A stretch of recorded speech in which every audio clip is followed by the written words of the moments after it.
दोस्तों नमस्कार, सलाम, सत श्री अकाल, आदाब। मेरा नाम है अमित सिंह। मैं आपका बहुत बहुत स्वागत करता हूं मेरे इस यूट्यूब चैनल पर।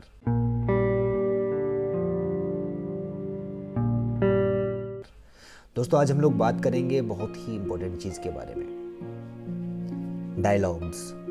कि डायलॉग किस तरह से बोला जाए और उसको समझने के लिए आपको क्या क्या चीज़ें करनी चाहिए, ये जानना और समझना बेहद ज़रूरी है, राइट। तो डायलॉग की वजह से आपकी पहचान होती है कि आप किस तरह से डायलॉग बोल रहे हैं। उसी के बेस पर आपका सिलेक्शन होता है और लुक के बेस पर आपका सिलेक्शन होता है और आपकी पर्सनैलिटी, आपका जो कैरेक्टर है अगर आपका फिट है तो उसके बेस पर अकॉर्डिंगली आपको कास्ट किया जाता है किसी भी सीरियल या किसी भी फिल्म में। तो अब बात आती है कि डायलॉग, जो कि बहुत इंपॉर्टेंट है, one of the important thing, कि डायलॉग डिलीवरी किस तरह से आपको समझ में चाहिए या समझ में आ जानी चाहिए। कि अगर मान लीजिए आपको कोई भी स्क्रिप्ट दी गई है तो उसमें आपको उस पहले कैरेक्टर को समझना होगा कि क्या कैरेक्टर है वो।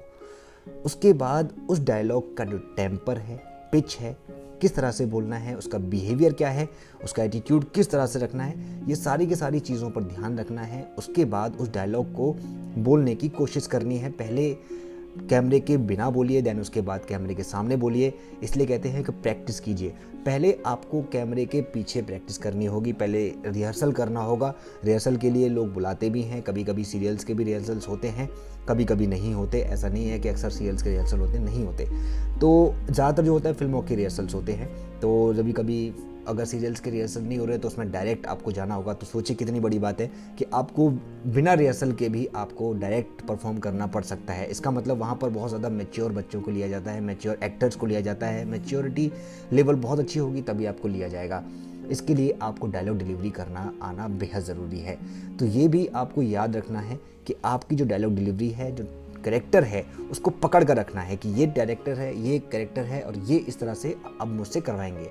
तो ये आपको समझना है। तो ये चीज़ें बहुत ज़रूरी हैं। तो उसका टेम्पर, उसका पिच, किस तरह से आपका अप डाउन होना है, उसके मॉड्यूलेशंस बहुत ज़रूरी हैं, ये समझना और जानना।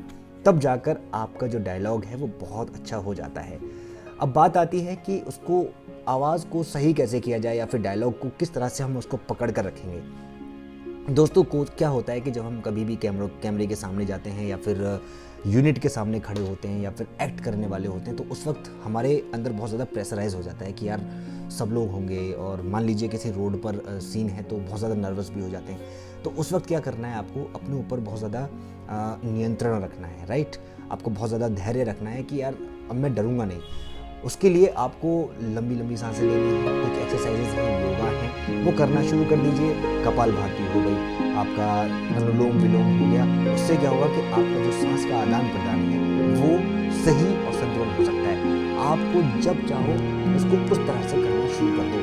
आपके बॉडी पर आपका खुद का नियंत्रण होना बेहद ज़रूरी है। तब जाकर आप एक अच्छे आर्टिस्ट बन पाएंगे, क्योंकि आर्टिस्ट को खुद पर नियंत्रण रखना बेहद ज़रूरी है। मान लीजिए कि आपको आवाज़ तेज़ बोलनी है तो आपको तो आवाज़ तेज़ बोलनी पड़ेगी।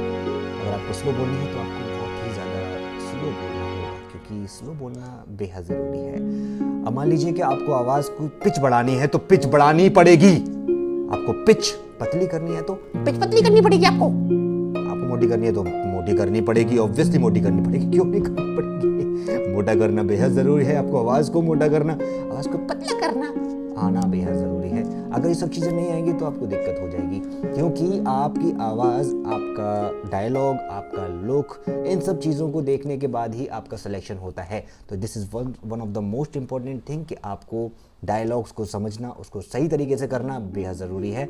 अगर आपको इस वीडियो का मकसद समझ आ गया हो तो लाइक कर दीजिए, सब्सक्राइब कर दीजिए और अपने दोस्तों में शेयर कर दीजिए, क्योंकि मैं आप लोगों के लिए इसी तरह की वीडियोस जल्दी जल्दी लेकर आऊँगा और आपको बताऊँगा कि क्या क्या आपके लिए बेनिफिशियल है। बाय बाय, टेक केयर, अपना ख्याल रखिएगा। सब मिलकर बोल दीजिए, हे बॉलीवुड।